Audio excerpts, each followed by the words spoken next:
There comes a moment in every person's life when the noise becomes too loud. The world moves too quickly. The expectations pile up so high that even breathing feels like a responsibility. That moment sneaks in quietly, often in the early hours when everything should be peaceful, yet your mind races like it's competing with a storm. And before you know it, you start living not by intention but by reaction. You stop choosing your life and begin merely surviving it. This story begins in that silent, heavy space. A space many Americans know intimately, even if they never say it out loud. A space filled with unfinished dreams, half-read books, notifications flashing like emergency lights. And a mind stretched so thin it forgets what stillness feels like. The world tells you to be available all the time, but it never teaches you how to protect your attention. And attention, as this story reveals, is the foundation of every dream you've ever wanted to build. Life doesn't fall apart in explosions. Sometimes it crumbles slowly, quietly, through small daily distractions that steal pieces of you until there's barely anything left. That's where the journey of rebuilding begins. Not when things are going well, but when everything inside whispers, something has to change. There was a man named Michael who lived in a small apartment overlooking a street that never slept. His mornings looked like most people's mornings, a buzzing alarm, a tired face staring back in the mirror, a rushed cup of coffee, and a mind already cluttered before the day even began. His job wasn't terrible, his relationships weren't broken, and his life wasn't falling apart. At least not in ways anyone else could see. But that's the tricky part about losing your focus. You don't notice it all at once. You feel it in the way you forget why you walked into a room. You sense it when conversations become harder to follow. You see it in the pile of tasks waiting on your desk that somehow never gets smaller. You hear it every time you lie awake at night replaying the same thoughts that never lead anywhere. Michael used to have big dreams. He wanted to start his own business, travel the country, write a book, get in shape, learn guitar. The kind of dreams people say out loud when they feel young and limitless. But dreams can disappear so quietly that one day you wake up and don't even remember the last time you felt excited about your own life. One evening, after yet another long day that felt exactly like the one before it, he sat on his couch with the television playing a show he wasn't even watching.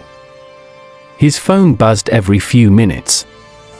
He scrolled without thinking, switching between apps like he was trying to escape his own mind. And then it happened, the moment stories like this often begin with. A realization that didn't roar but whispered. He paused, for the first time in a long time. He paused. His thumb stopped scrolling. The moving images in front of him faded into the background. His thoughts slowed just enough for him to feel something he had been avoiding for years. His life was passing, and he wasn't really living it. He wasn't choosing his days. He wasn't choosing his goals. He wasn't choosing his focus. He was letting the world decide everything for him. And nothing felt harder to admit than the truth that he had become a passenger in his own story. He stood up and walked to his window. Outside, the streetlights reflected on the rain-covered pavement. People moved quickly, each lost in their own routines, their own screens, their own noise. He wondered how many of them felt the same way, alive, yet not fully living. He wanted a different life, but everything felt overwhelming. Where do you even begin when your mind feels like 1,000 tabs open at once? How do you rebuild when your focus is scattered, fragile, and worn down? The answer didn't arrive like lightning. It arrived like a slow breath. A single thought that felt both simple and impossible. You begin by choosing, not choosing everything. Not choosing perfectly. Just choosing one moment where you reclaim your attention. One moment where you turn inward instead of outward. One moment where you decide that your mind is worth protecting, your energy is worth saving, and your future is worth fighting for. Big transformations don't start with actions. They start with decisions. Quiet ones. Private ones. Ones that no one else notices but completely reshape the path ahead. The next morning, Michael woke up before the alarm. He sat on the edge of his bed, tired but determined. The world hadn't changed overnight. His responsibilities were the same. His stress was the same. His life looked identical. But his intention was different, and that small difference began changing everything. He didn't grab his phone immediately like he used to. Instead, he breathed. Slowly. Deeply. He felt the weight of the morning light on his face. The stillness of the room, the quiet rhythm of being alive. It wasn't profound. It wasn't magical. But it was his. His mind, for once, wasn't running ahead. It was right there with him. For the first time in years, he felt present. Presence is powerful. It doesn't shout, but it guides. It brings clarity to what truly matters. And as the days passed, he started to see himself more clearly. The real himself. Not the distracted version. Not the tired version. Not the version that lived on autopilot. He noticed how often he avoided silence because silence exposed the truth. He realized that the noise he consumed every day wasn't harmless. It was shaping his thoughts, his emotions, and even his identity. He saw how multitasking made him feel productive while actually draining his ability to think deeply. He understood that every time he said yes to distractions, he was saying no to his own life. Focusing wasn't just about paying attention. It was about reclaiming control. It was about building the life he wanted instead of drifting into the life he feared. But the journey wasn't smooth. Focus is not something you fix once. It's something you rebuild over and over, day after day. There were mornings when his mind felt messy again. Evenings when he slipped back into old habits. Nights when the noise crept back in. But each time he returned to himself, he noticed something. The slip didn't last as long. The fog didn't feel as heavy. The distractions didn't feel as powerful. He was learning how to return to focus. And returning is one of the most important skills in life. People think focus is a talent, but it's not. It's a practice. It's a discipline. It's a relationship with your own mind. And just like any relationship, it grows through patience, consistency, and honesty. Michael started seeing his life with new eyes. Tasks that once felt overwhelming became manageable. Ideas that he had buried resurfaced with energy. Conversations became more meaningful because he listened instead of thinking about what to say next. Work became easier because he wasn't fighting himself anymore.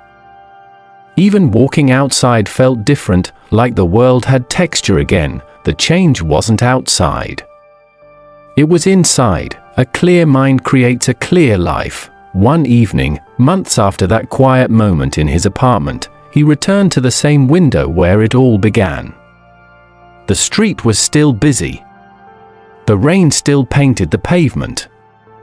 The world looked the same, but he didn't. He felt grounded, centered, alive in a way he hadn't felt since he was young. He realized something profound. Rebuilding your life doesn't happen after you fix everything around you. It happens after you fix your focus. The way you think changes the way you live. The way you live shapes the person you become. And once your mind becomes a place of clarity, your life becomes a place of purpose. He thought about all the people who feel the same way he once did. Drifting. Distracted. Stuck in cycles they don't understand. Waiting for motivation when what they really need is focus. Waiting for the right time when what they really need is a decision. Waiting for life to slow down when what they really need is to slow themselves down. He wished he could tell them what he had learned the hard way. That focus is not about trying harder, it's about caring deeper. Caring about your dreams enough to protect your attention. Caring about your peace enough to remove what destroys it. Caring about your future enough to show up for it even when you feel tired or uncertain. He wished he could tell them that life becomes lighter when your mind becomes steadier. That your confidence grows when you keep small promises to yourself. That your path becomes clearer when you stop chasing distractions and start following intention. That the world may be chaotic, but your inner world doesn't have to be. The truth is, every person who has ever rebuilt their life has done it in the same quiet, persistent way. Not with giant leaps, but with small returns to themselves. Over and over. Moment after moment. Breath after breath, Michael finally understood that the most powerful transformation any human can experience begins when they learn to pay attention on purpose. Not because someone told them to. Not because a book said so. But because they realize their mind is the gateway to everything they want. Love. Success. Health. Peace. Purpose. Happiness. Everything begins inside, and so he rebuilt himself from the inside out. Not perfectly. Not quickly. But honestly. And with honesty came peace. With peace came clarity. With clarity came strength. And with strength came a life he was proud to live. His story isn't extraordinary. It's human. It's real. It's the story of millions who wake up one day and realize they want more, not more things, but more presence, more meaning, more control over their own minds. And anyone can begin the same journey if they are willing to choose themselves again.